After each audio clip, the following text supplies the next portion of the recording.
Какво, ако някой ти даде пари просто така? Голяма сума пари просто така. Без договор, без условия, без причина. Какво ще направиш? Ще ги приемеш ли? Истината е, че много хора отхвърлят изобилието, защото вярват, че не са достойни. Или просто така им е внушено от детство. Дори когато казват да, вътрешно подсъзнанието им отрича, отказва. Има някакъв блокаж вътрешно. Трудно им е да приемат парите, дори когато са си ги заслужили чрез работа. Чувала съм в моите практики за хора, които казват: аз не работя за пари. А за какво работиш? Не може да приеме парите. Тя или той работи по 8-12 часа на бързи обороти, на конвейер, в най-гадната работа и накрая, когато трябва да вземе парите или бонуса си, казва: о, не, аз не работя за пари. А също така, чували ли сте, например, или може би вие го казвате, пускате тото, но казвате: на мен много пари не ми трябват, аз не искам джакпота и малко ми е достатъчно. Да, получаваш тройка печалба от тотото, 3 познати числа, 1 фиш.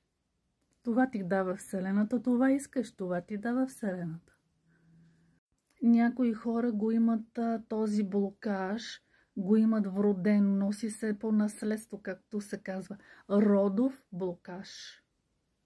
Дори в самата им астрологична карта, в деня и часа, когато са родени, има като родово последствие такъв блокаж. Парите не са за мен. Ако получа пари, ще бъда много ангажирана, ще бъда в грях и разни други. Пишете в коментарите нещо, което вие казвате или сте чували от вашите роднини.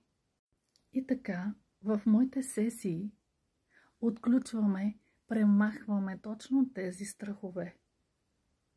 Привличаме изобилието, за да станеш естествен магнит за дарове, богатство и подкрепа.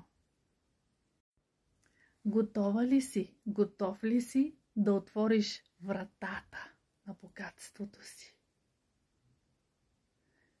Пиши ми, запиши се на сесия. Ще можеш да кажеш след това навън, застанал пред слънцето с широко отворени гърди, дъх, ръце: да, животе, аз вече мога да живея така, както искам. Отидете в YouTube, намерете канала Да, животе. Последвайте го, ударете камбанката, за да може да следите винаги всичко, което се публикува в този канал. Коментирайте и препращайте, споделяйте на всичките си познати. Нека канала расте, нека всички хора, които познавате и дори непознатите, да могат да научат всякакви нови неща, които публикувам в този канал. Моят девиз е: да, животе, на щастието, на здравето, на успеха, на изобилието. След енергийни практики, медитации, афирмации, заедно ще кажем на живота: да, животе, приемам всичко най-хубаво.